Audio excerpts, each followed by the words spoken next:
Michael Jackson নামটা শুনেনি এমন মানুষ খুঁজে পাওয়া প্রায় অসম্ভব। 2026 সালে মুক্তি পাওয়া এই বায়োগ্রাফিক্যাল মুভিতে আমরা দেখব কিভাবে গ্যারি ইন্ডিয়ানার একটা সাধারণ পরিবার থেকে উঠে এসে সে হয়ে উঠল পুরো পৃথিবীর সবচেয়ে বড় সুপারস্টার। তাহলে চলুন আর দেরি না করে শুরু করা যাক আজকের এক্সপ্লেনেশন। তো সিনেমার শুরুতেই আমরা মাইকেল জ্যাকসনকে দেখতে পাই যে একটা কনসার্টের জন্য এগিয়ে যাচ্ছে। তো এই কনসার্টে যেতে যেতে সে তার অতীতের কথা চিন্তা করতে থাকে, আর তখনই আমাদের ফ্ল্যাশব্যাকে নিয়ে যাওয়া হয় আর গল্প চলে যায় 1966 সালের ইন্ডিয়ানার গ্যারি শহরে। তো একটা বাড়ির বাইরে কিছু বাচ্চারা খেলছিল আর মাইকেল ঘরে বসে জানলা দিয়ে তাদের দেখছিল। ও খেলতে চাইতো, কিন্তু মাইকেলের বাবা খুবই স্ট্রিক্ট ছিল, সে তাকে খেলতে দিত না। সে মাইকেলকে তার ভাইদের সাথে দাঁড় করিয়ে দেয়। তারা ছিল 5 ভাই, যাদের দিয়ে তার বাবা একটা ব্যান্ড তৈরি করেছিল। তো তার বাবা সেটার প্র্যাকটিস করাচ্ছিল তাদের। তো যাই হোক, মাইকেল গান গাইতে অনেক এক্সপার্ট ছিল, তাই তার বাবা জোসেফ তাকে আরো ভালো করে ট্রেনিং দিচ্ছিল যাতে সে অনেক ভালো গায়ক হতে পারে। কিন্তু এই ব্যাপারটা মাইকেলের মা ক্যাটের পছন্দ হচ্ছিল না, কারণ ও একটা বাচ্চা আর তার বয়সটা খেলাধুলা করার। কিন্তু জোসেফ অনেক স্ট্রিক্ট হওয়ার কারণে সে আর কিছু বলে না। তো যাই হোক, রাতে সবাই একসাথে খাবার খাচ্ছিল। তখন বাবা জোসেফ বলে, তোমাদের সবাইকে একে অপরের পাশে দাঁড়াতে হবে, কারণ তোমরা 5 ভাই একটা বড় পারফর্ম করার সুযোগ পেয়েছো। তখন মাইকেলের মা ক্যাট বলে, মাইকেলের তো এখনো অনেক পড়াশোনা বাকি। তখন বাবা জোসেফ বলে, পড়াশোনা করে কিচ্ছু হবে না, তার চেয়ে গান গাইলে এগোতে পারবে। আর কিছু পেতে হলে কিছু ত্যাগ করতে হয়, আর আমি শুধু চাই আমার ছেলেদের ফেমাস সিঙ্গার বানাতে। আর মাইকেলের ভাইরাও তার বাবার সাথে একমত ছিল। তো জোসেফ তাদের বোঝায় যে কিভাবে গান গাইতে গাইতে মিউজিকও বাজানো যায়, আবার ডান্সও করা যায়। তো তাদের গ্রুপের নাম দেওয়া হয় জ্যাকসন 5। জ্যাকসন তাদের ফ্যামিলির নাম, আর 5 জন হলো তারা ভাই। তো এরপর তারা ছোটখাটো ক্লাবে গিয়ে পারফরমেন্স দেখাতো, আর সবাই তাদের পারফরমেন্স অনেক পছন্দ করত। তবে মাইকেলের একটা শখ ছিল, সে সব সময় পায়ের নাচ দিত, আর সবাই তার পায়ের নাচ পছন্দ করত আর তার পায়ের দিকে কয়েন ছুঁড়ে মারত। তো এরপর তারা বাড়ি ফিরে যখন ঘুমোতে যাচ্ছিল, তখন বাবা জোসেফ তাদের প্র্যাকটিসের জন্য রেডি হতে বলে। আর জোসেফ মাইকেলের ওপর রেগেছিল, কারণ সে মাইকেলকে পা দিয়ে নাচতে নিষেধ করেছিল, কারণ পা দিয়ে নাচলে সবার মনোযোগ তার পায়ের দিকে চলে যায়, গানের দিকে আর থাকে না। তো এজন্য বাবা জোসেফ বেল্ট দিয়ে মাইকেলকে অনেক মারে এবং সবাইকে ট্রেনিং এর জন্য রেডি হতে বলে। আর মাইকেল কান্না করতে করতে ভেতরে চলে যায়। আর এখানে মাইকেলের মা ক্যাটেরও মাইকেলের জন্য অনেক খারাপ লাগে। এরপর আমরা দেখি মাইকেল ছুটির দিনে পিটার প্যানের গল্পের বই পড়তো। যেহেতু সে স্কুলে যেতে পারতো না বা খেলাধুলা করতে পারতো না, তাই সে গল্পের বই পড়তো।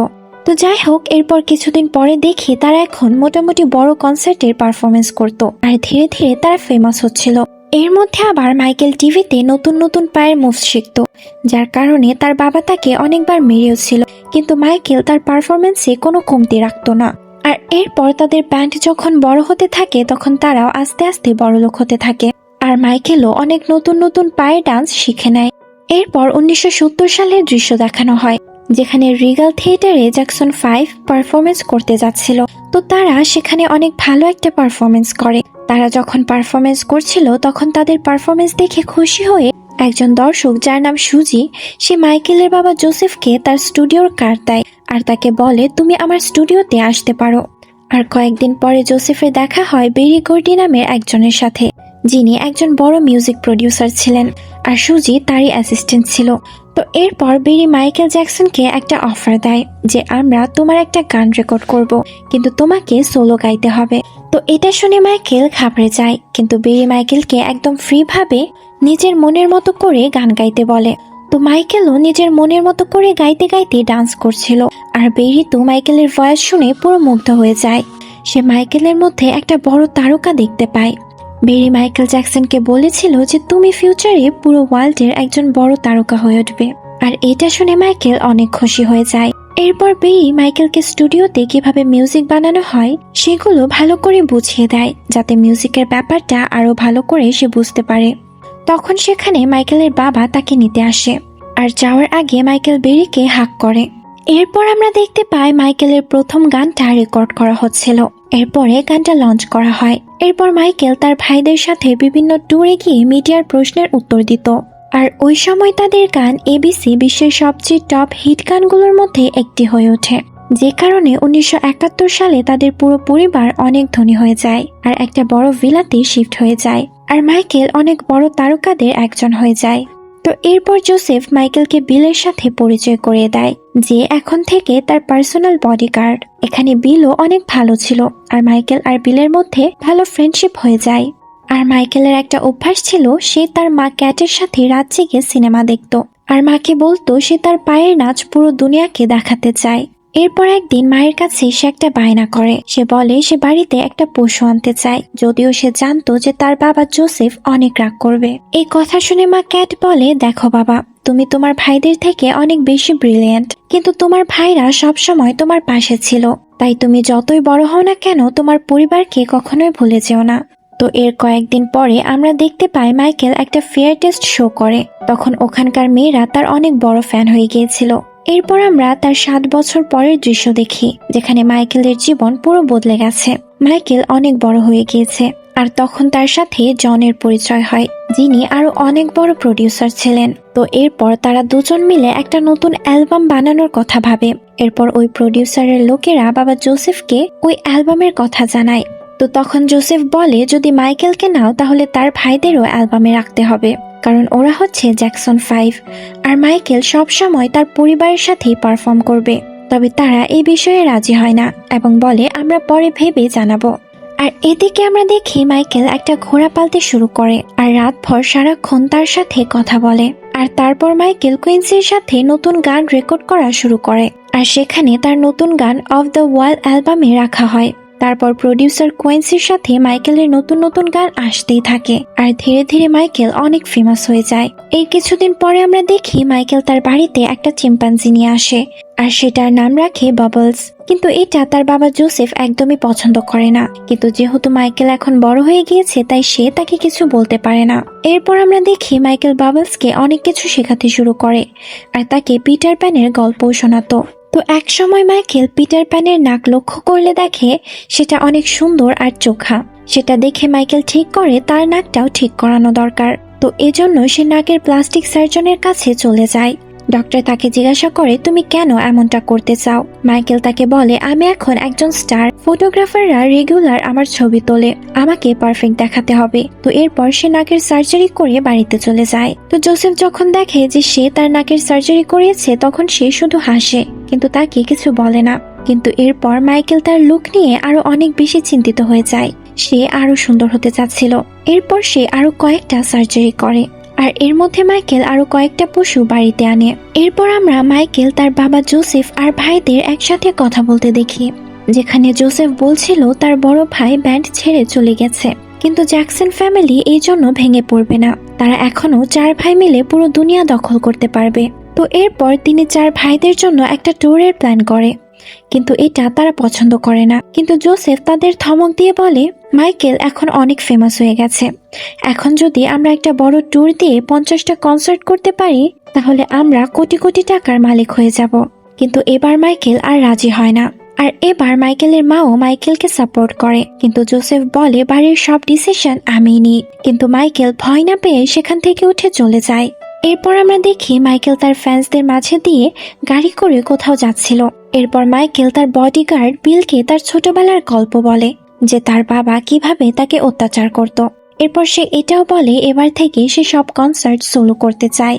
তখন বিল মাইকেলকে বলে, তুমি এখন বড় হয়ে গেছো, তুমি চাইলে এখন তোমার বাবার থেকে আলাদা থাকতে পারো। এরপর মাইকেল তার জ্যাকসন 5 এর সাথে কিছু কনসার্ট করছিল। তো মাইকেল ফেমাস হওয়ার জন্য তার সব শোই হাউসফুল ছিল। শো শেষে মাইকেল তার মিউজিক ডিরেক্টরের সাথে দেখা করে আর সেখানে জন ব্রানসা নামের একজন উকিলও ছিল, যে মাইকেলকে আইনি সাপোর্ট দেবে। সবাই জানতো যে মাইকেল সোলো শো করতে আগ্রহী। তো মাইকেল জনের সাথে এ ব্যাপারে কথা বলতে শুরু করে আর সে জানতে পারে যে এই উকিল জন বড় বড় সিঙ্গারদের হ্যান্ডেল করে। তো মাইকেল জনকে তার হয়ে কাজ করতে বলে আর বলে যে তার একজন ম্যানেজার দরকার। তো জন তাকে তার বাবাকে ম্যানেজার পদ থেকে সরাতে বলে আর মাইকেলও রাজি হয়ে যায়। এরপর জন তার আইনি প্রসেস শুরু করে। এখানে জন মাইকেলের হয়ে কাজ করতে চাইছিল কারণ সে জানতো যে মাইকেল ভবিষ্যতে আরো বড় স্টার হবে। তো সন্ধ্যায় জোসেফ যখন জানতে পারে যে তাকে মাইকেল ম্যানেজার পদ থেকে সরিয়ে দিয়েছে তখন সে অনেক রেগে যায় আর এটা নিয়ে মা ক্যাটের সাথে অনেক রাগারাগি করতে থাকে। তখন মা ক্যাট বলে, মাইকেল এখন বড় হয়ে গেছে, এখন তুমি তাকে মারতে পারবে না যেমনটা আগে করতে। এখানে সে মাইকেলের সাপোর্টে বলে, তুমি তার পিছু ছেড়ে দাও, সে আর তোমার খাঁচায় বন্দি কোনো পাখি নয়, আর এসব কিছু তোমার জন্যই হয়েছে, তুমি অনেক বেশি করে ফেলেছ। জোসেফ বলে, আমি যা করেছি তাদের ভালোর জন্যই করেছি, আমি তাদের এত যোগ্য করে তুলেছি, সে আজ এখানে আমার জন্য এসেছে। তখন মা ক্যাট বলে, তুমি যা ইচ্ছা তাই ভাবতে পারো, কিন্তু তুমি কারো জীবন কন্ট্রোল করতে পারো না। তো এর কিছুদিন পরে মাইকেল আর বিল একসাথে শপিং করতে বের হয়, আর সেখানে কিছু ছেলে মেয়ে আর তাদের মা মাইকেলকে চিনতে পারে। মাইকেল সেখানে তাদের অটোগ্রাফের সাথে সাথে গিফটও কিনে দিচ্ছিল। এখানে আমরা বুঝতে পারি মাইকেল ছোট বাচ্চাদের অনেক পছন্দ করত, কারণ তার শৈশবটা সে ভালোভাবে কাটাতে পারেনি। তো এরপর একদিন জোসেফ মাইকেলকে বলে, আমি যা করেছি আমার পরিবারের জন্যই করেছি, এটা সবসময় মনে রেখো। তবে মাইকেল এটা পাত্তা দেয় না। এরপর আমরা দেখি মাইকেল ক্যান্সার আক্রান্ত বাচ্চাদের সাথে দেখা করতে গিয়েছে, আর অন্যদিকে আমরা দেখি মাইকেল আর জনের মধ্যে ভালো ফ্রেন্ডশিপ হয়ে গিয়েছে। এরপর আমরা দেখি মাইকেল তার পরবর্তী অ্যালবাম এবং গান নিয়ে ভাবছে, আর এই জন্য সে প্রতিদিন সকালে তার বাড়িতে বানানো একটা স্টুডিওতে এসব নিয়ে বিশ্লেষণ করত, কিভাবে কি করবে সবকিছু প্ল্যান করত, কিন্তু তার মাথায় কোনো প্ল্যান আসছিল না। অন্যদিকে আমরা দেখি শহরে যে কালো মানুষরা ছিল তাদের মধ্যে গ্যাংযুদ্ধ বেড়ে গিয়েছে, মানে একজন নিগ্রো আরেকজন নিগ্রোকে মেরে ফেলতো। তো এসব দেখে মাইকেলের মন ভেঙে যায়, আর সেভাবে মানুষ কেন একে অপরকে এত ঘৃণা করে। তো মাইকেল ঠিক করে তাদের বদলাতে হবে, তাই সে তার বডিগার্ড বিলকে সাথে নিয়ে ওই গ্যাংয়ের গোপন ক্লাবে যায়, যেখানে তারা ডান্স পারফর্ম করত।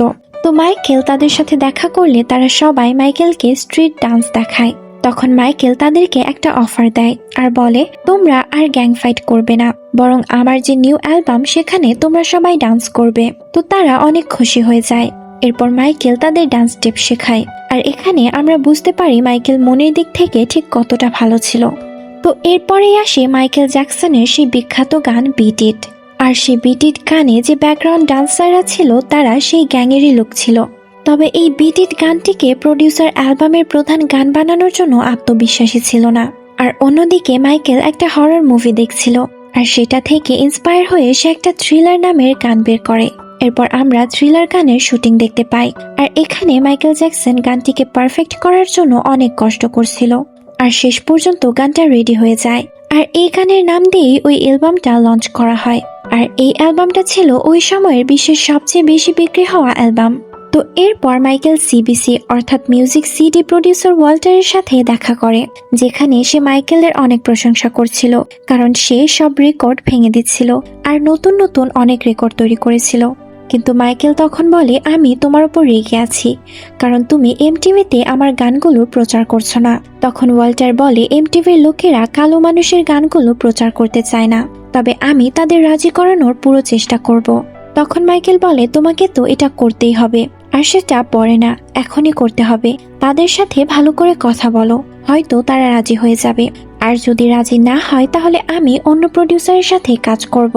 তখন ওয়াল্টার এমটিভির লোকেদের কল করে হুমকি দেয় আর বলে, তোমরা যদি মাইকেল জ্যাকসনের গানগুলো প্রচার না করো তাহলে আমাদের কোম্পানিতে যত শিল্পী রয়েছে তাদের কারো গানের রাইটস তোমাদের দেব না। তো এরপর থেকে মাইকেলের গানগুলো এমটিভিতে প্রচার হতে শুরু করে, আর সেই সাথে মাইকেলও আমেরিকার প্রতিটা টিভিতে ঢুকে যায়। আর এরপর আমরা 1983 সালে মাইকেলকে স্টেজ পারফরমেন্স করতে দেখি, যাকে থামানোর মতো আর কেউই ছিল না। মাইকেল এখন পুরো দুনিয়ার সবার পছন্দের স্টার হয়ে গিয়েছে, সে যেখানে দাঁড়াতো সেখানেই মানুষের ভিড় লেগে যেত। তো এর পরের দিন আমরা দেখি মাইকেল একটা শো শেষ করে তার ফ্যামিলির সাথে দেখা করতে যায়, যেখানে সবাই অনেক খুশি ছিল। আর তখন তার বাবা জোসেফ এসে তার প্রশংসা করতে থাকে, তবে মাইকেলকে সে বলে, তুমি তো মানি মেকিং মেশিন। আর এটা শুনে ফ্যামিলির সবাই রেগে যায়, আর জোসেফও রেগে গিয়ে ড্রিঙ্কস করতে শুরু করে। আর এর কয়েকদিন পরে আমরা দেখতে পাই টঙ্কিং নামের একজন বক্সার প্রমোটার বাবা জোসেফের সাথে দেখা করে, আর সে চাইছিল মাইকেল তার সব ভাইদের নিয়ে আমেরিকার সব জায়গায় একটা ট্যুর করুক, আর এই পুরো ট্যুরটা স্পন্সর করবে পেপসিকো, যেটা অনেক প্রফিটেবল হবে। কিন্তু তারা শিওর ছিল না যে মাইকেল রাজি হবে কিনা। কিন্তু জোসেফ বলে, তুমি তোমার কাজ করো, মাইকেলকে ম্যানেজ করার দায়িত্ব আমার। আর এখানে সে তার থেকে কিছু অ্যাডভান্স টাকাও নিয়ে নেয়। এরপর রাতে আমরা দেখি মাইকেল তার মা ক্যাটের সাথে টিভি দেখছিল। টিভি দেখা শেষে মা ঘুমাতে চলে যায়, আর মাইকেল তার রুমে চলে আসে। রুমে এসে সে তার বাবাকে দেখতে পায়, বাবা তার প্রশংসা করতে থাকে। তখন মাইকেল জিজ্ঞাসা করে এখানে কোন কারণে এসেছে সে। তখন বাবা জোসেফ বলে, তোমার ভাইদের সাথে মিলে একটা লাস্ট ট্যুর করা দরকার। আমি চাই না এটা তুমি আমার জন্য করো, বরং তোমার ভাইদের জন্য করো। তখন মাইকেল বলে, ড্যাড, আমি আমার জীবনটা আমার মতো করে বাঁচতে চাই, আর এখন পর্যন্ত আমি যা করেছি পরিবারের জন্যই করেছি। তোমরা আমার জন্য যতটুকু করেছিলে বিনিময়ে ততটুকু আমি তোমাদের দিয়েছি, আর কত। তখন জোসেফ মাইকেলকে তার ফ্যামিলি নিয়ে ইমোশনাল ব্ল্যাকমেল করতে শুরু করে। সে বলে, এটা তোমার পরিবার, তোমার ভাইদের তুমি ছেড়ে দিতে পারো না, আর তোমাকে কালো মানুষের জন্য অনেক কিছু করতে হবে। তো মাইকেল এই কথাগুলো শুনে অপ্রস্তুত হয়ে যায়, আর জোসেফ এই সুযোগটা কাজে লাগিয়ে বলে, দ্রুত সিদ্ধান্ত নাও। এই কথা বলে সে চলে যায়, আর মাইকেল এটা নিয়ে ভাবতে থাকে। এর কিছুদিন পরে মাইকেল তার ভাইদের সাথে পারফরমেন্স করছিল। তো ডিরেক্টর শোটা আরো হিট করার জন্য মাইকেলের একটা দুর্দান্ত এন্ট্রি দেয়। এখানে আমরা দেখতে পাই মাইকেলের হাতে একটা দাগ এসেছে। এটা আসলে ধবল রোগ ছিল। তো এটা দেখে সে অনেক চিন্তিত হয়ে গ্লাভস পরে নেয়। আর তখন পেছন থেকে একটা বিস্ফোরণ হয়। মাইকেল ডান্স করতে করতে এগিয়ে আসে, কিন্তু ওই বিস্ফোরণের কারণে মাইকেলের মাথায় আগুন লেগে যায়। তার পুরো মাথায় আগুন জ্বলছিল। এতে করে সে এতটাই আহত হয়ে যায় যে তাকে হসপিটালে অ্যাডমিট করা হয়। এখনো যদি ভিডিওটি দেখে থাকেন তাহলে গল্পটি আপনার ভালো লেগেছে, তাই চ্যানেলটি সাবস্ক্রাইব করে নিন। আপনার মাত্র কয়েক সেকেন্ড সময় লাগবে। কিছুক্ষণ পরে ডক্টর এসে জানায় যে মাইকেল এখন আউট অফ ডেঞ্জার। তখন তার বাবা জোসেফ জিজ্ঞাসা করে সে কি পারফরমেন্স করতে পারবে কিনা। তার এই কথা শুনে মা ক্যাট আর ডক্টর দুজনেই অবাক হয়ে যায়। ডক্টর বলে সে প্রায় মারা যাচ্ছিল, তার পুরোপুরি সুস্থ হতে মাসখানেক সময় লাগবে। পরে জোসেফ বলে তার শোগুলো অনেক ইম্পর্ট্যান্ট, আপনি বুঝবেন না। তো যাই হোক, এই আগুনের কারণে মাইকেলের মাথার অনেকটা অংশ পুড়ে গিয়েছে। তো এজন্য তাকে সারা জীবন উইক পরে থাকতে হবে। ডক্টর বলে চিন্তার কোনো কারণ নেই, এটা সত্যিকারের চুলের মতোই হবে। তো এরপর মাইকেল কিছুদিন হসপিটালে অ্যাডমিট থাকে, আর তখন বিল এবং তার পুরো পরিবার মাইকেলের খেয়াল রাখে। আর মাইকেলের ফ্যানরাও বিভিন্ন জায়গা থেকে তাকে সুস্থ হওয়ার জন্য মেসেজ পাঠাতে থাকে। আর প্রডিউসার জন এসে এটা দেখে অনেক খুশি হয়। এরপর তারা দুজন গল্প করতে থাকে। জন মাইকেলকে বলে যে আমরা পেপসিকোর বিরুদ্ধে মামলা করেছি, তাদের অবহেলার কারণে এত বড় অ্যাক্সিডেন্ট হয়েছে। অন্যদিকে বাবা জোসেফ মা ক্যাটকে বোঝাচ্ছিল যে জ্যাকসন 5-এর ট্যুরের জন্য আমি অনেক কাগজে সাইন করেছি। মাইকেল যদি ট্যুর না করে তাহলে আমাদের এই বাড়িটা হারাতে হবে। কিন্তু তারপরেও মা ক্যাটের এটা ঠিক লাগে না, কারণ সে বুঝতে পারছিল যে জোসেফ শুধু মাইকেলকে সবসময় ইউজ করেছে, কিন্তু মাইকেলেরও তো একটা জীবন আছে। তখন জোসেফ বলে, তুমি শুধু মাইকেলের কথা চিন্তা করছো, তাহলে আমার বাকি বাচ্চাদের কি হবে? তখন মা ক্যাট বলে তারা বড় হয়েছে, তাদের নিজেদের পথ নিজেরাই খুঁজে নেবে যার যার যোগ্যতা অনুযায়ী। সবাইকে ওঠানোর দায়িত্ব মাইকেলের নয়। এর কিছুদিন পরে আমরা দেখি মাইকেল আর বিল কথা বলছিল। মাইকেল বলে, আমি ঠিক করে ফেলেছি আমি সারা জীবন এই কাজ করতে পারবো না, সবার ঝামেলা আমি নিতে পারবো না, আমাকে একলাই এগোতে হবে। তো বিলও বলে এটাই তোমার সঠিক সিদ্ধান্ত। এরপর আমরা 1984 সালে স্টেডিয়ামের দৃশ্য দেখি, আর এটাই ছিল মাইকেলের তার ভাইদের সাথে লাস্ট স্টেজ পারফরমেন্স। তো এই পারফরমেন্সটা অনেক জমজমাট ছিল। শো শেষে মাইকেল একটা অ্যানাউন্সমেন্ট করে যে এটাই আমার ভাইদের সাথে আমার শেষ শো, আর এজন্য এই শোটা আমার জন্য অনেক বেশি স্পেশাল। আর ফ্যানরা এটা শুনে অনেক বেশি এক্সাইটেড হয়ে যায়। কিন্তু মাইকেল দেখে তার বাবা জোসেফ অনেক রেগে আছে। এরপর মাইকেল তার ভাইদের সাথে মিলে শো শেষ করে। শো শেষ হওয়ার পরে জ্যাকসন 5-এর সবাই দর্শকদের শেষবারের মতো বিদায় জানায়। এরপর মাইকেল চলে যেতে থাকলে বাবা জোসেফ তার ওপর চিৎকার করতে থাকে, কিন্তু মাইকেল কোনো পাত্তা দেয় না। আর এরপর আমরা দেখি কাহিনী বর্তমানে পৌঁছেছে 1988 সাল, লন্ডন শহর। আর মাইকেল একা পারফরমেন্স করার জন্য এগিয়ে যাচ্ছে। আর মাইকেল বর্তমানে তার ফ্যামিলি থেকে সম্পূর্ণ মুক্ত হয়ে বেরিয়ে এসেছে। আর এখান থেকে সিনেমাটা শুরু হয়েছিল, আর এখানে সিনেমাটা শেষ হয়ে যায়।